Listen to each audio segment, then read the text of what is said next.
आकाशवाणी लखनऊ से प्रस्तुत हैं प्रादेशिक समाचार।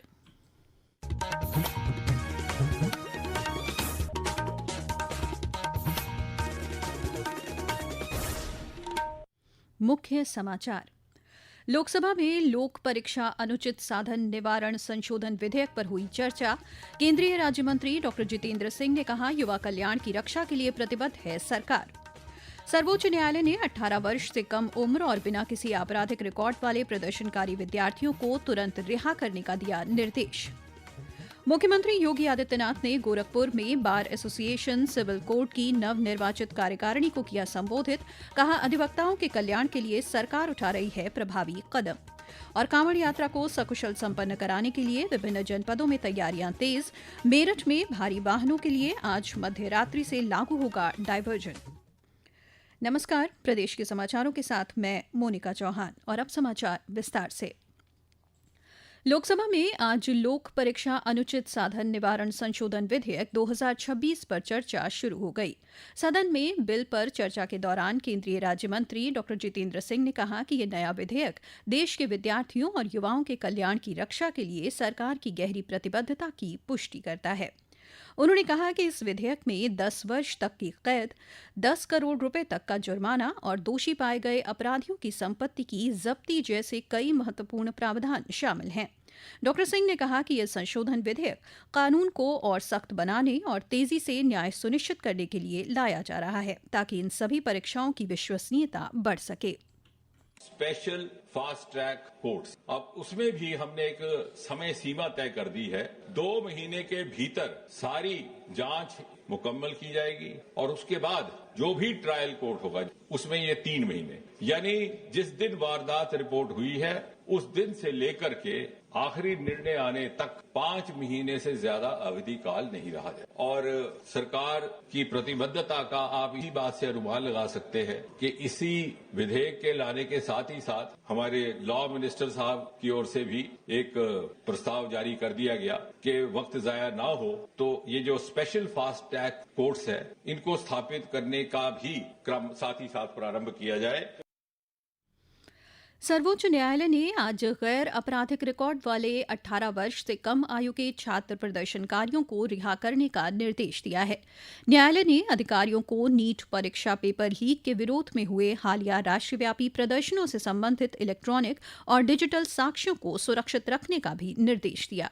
पेश है एक रिपोर्ट। नीट परीक्षा पेपर लीक को लेकर हुए प्रदर्शनों के दौरान पुलिस के अत्यधिक बल प्रयोग के आरोपों से संबंधित विभिन्न याचिकाओं पर सुनवाई करते हुए आज सर्वोच्च न्यायालय ने कई अंतरिम निर्देश जारी किए। मुख्य न्यायाधीश सूर्यकांत, न्यायमूर्ति जयमाल्य बागची और वी मोहना की पीठ ने प्रदर्शनकारी छात्रों के खिलाफ किसी भी प्रकार की दंडात्मक कार्रवाई पर रोक लगा दी है। न्यायालय ने कहा कि पिछले सप्ताह हुए प्रदर्शनों के दौरान छात्रों और पुलिस अधिकारियों को लगी चोटों के आरोपों की निष्पक्ष और स्वतंत्र जांच आवश्यक है। पीठ ने प्रदर्शन वाले सभी राज्यों को निर्देश दिया है कि वे CCTV footage, drone recording, camera footage, wireless संचार रिकॉर्ड, पीसीआर लॉग और प्रदर्शनों से संबंधित अन्य डिजिटल साक्ष्यों को सुरक्षित रखें, लेकिन उसे सार्वजनिक न किया जाए। न्यायालय ने उत्तर प्रदेश, दिल्ली, महाराष्ट्र, बिहार, केरल और मध्य प्रदेश के मुख्य सचिवों से याचिकाओं में लगाए गए आरोपों पर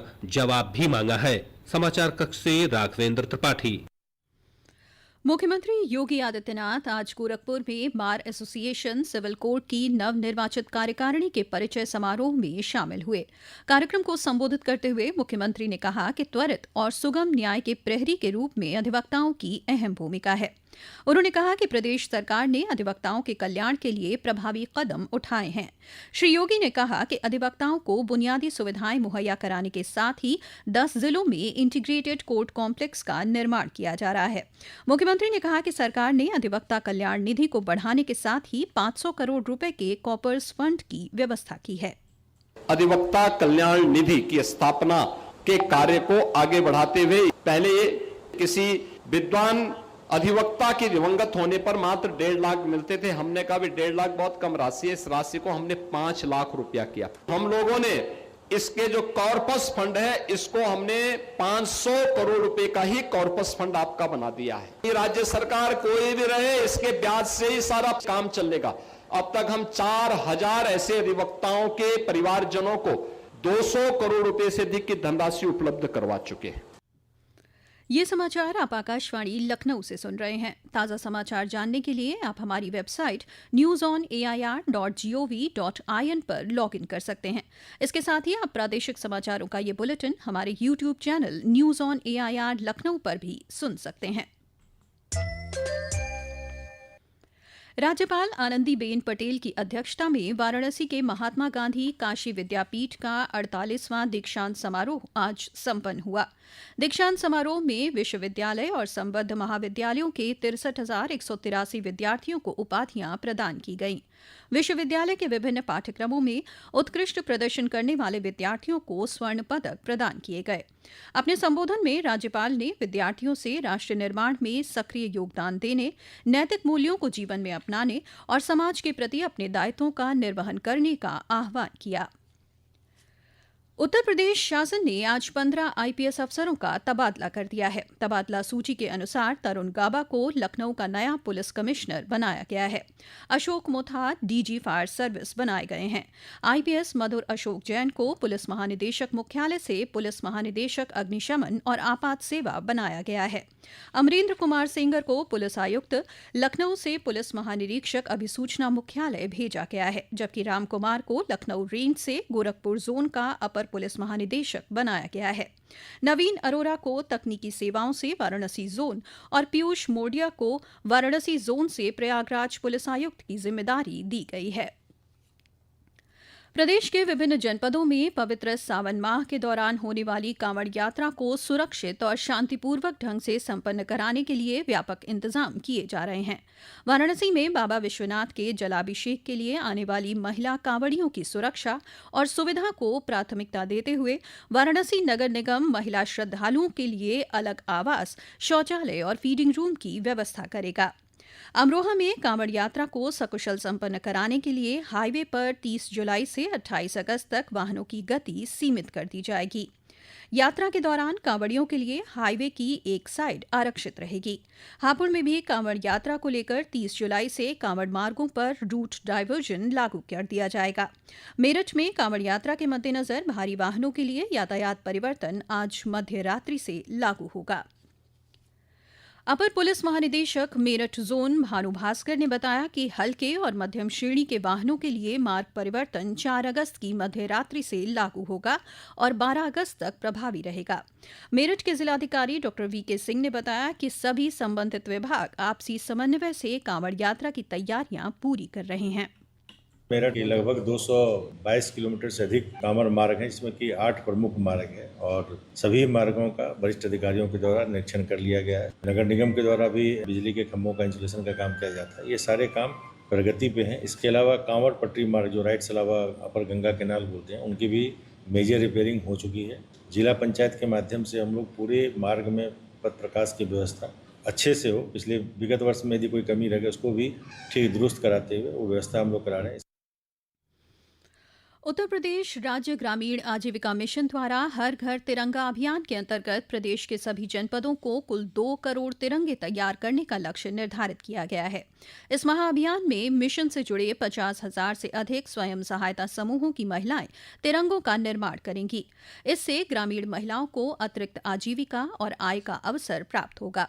वहीं प्रदेश के प्रत्येक घर तक राष्ट्रीय ध्वज पहुंचाने के राष्ट्रीय अभियान को भी गति मिलेगी। अयोध्या, बिजनौर, संभल, सुल्तानपुर, गौतम बुद्ध नगर और सहारनपुर समेत आसपास के जनपदों में रुक रुक कर बारिश का सिलसिला जारी है। बारिश और बांधों से पानी छोड़े जाने के कारण बाराबंकी और अयोध्या में घाघरा नदी का जलस्तर खतरे के निशान के करीब पहुंच गया है। मौसम विभाग ने प्रदेश में आगामी 3 दिनों के दौरान भारी वर्षा का अनुमान जताया है। और अब अंत में मुख्य समाचार एक बार फिर। लोकसभा में लोक परीक्षा अनुचित साधन निवारण संशोधन विधेयक पर हुई चर्चा। केंद्रीय राज्य मंत्री डॉ जितेंद्र सिंह ने कहा, युवा कल्याण की रक्षा के लिए प्रतिबद्ध है सरकार। सर्वोच्च न्यायालय ने 18 वर्ष से कम उम्र और बिना किसी आपराधिक रिकॉर्ड वाले प्रदर्शनकारी विद्यार्थियों को तुरंत रिहा करने का दिया निर्देश। मुख्यमंत्री योगी आदित्यनाथ ने गोरखपुर में बार एसोसिएशन सिविल कोर्ट की नवनिर्वाचित कार्यकारिणी को किया संबोधित। कहा, अधिवक्ताओं के कल्याण के लिए सरकार उठा रही है प्रभावी कदम। और कांवड़ यात्रा को सकुशल संपन्न कराने के लिए विभिन्न जनपदों में तैयारियां तेज। मेरठ में भारी वाहनों के लिए आज मध्य रात्रि से लागू होगा डायवर्जन। इसी के साथ ही प्रादेशिक समाचारों का ये बुलेटिन समाप्त हुआ। अगला बुलेटिन रात 8 बजे FM पर प्रसारित किया जाएगा। नमस्कार।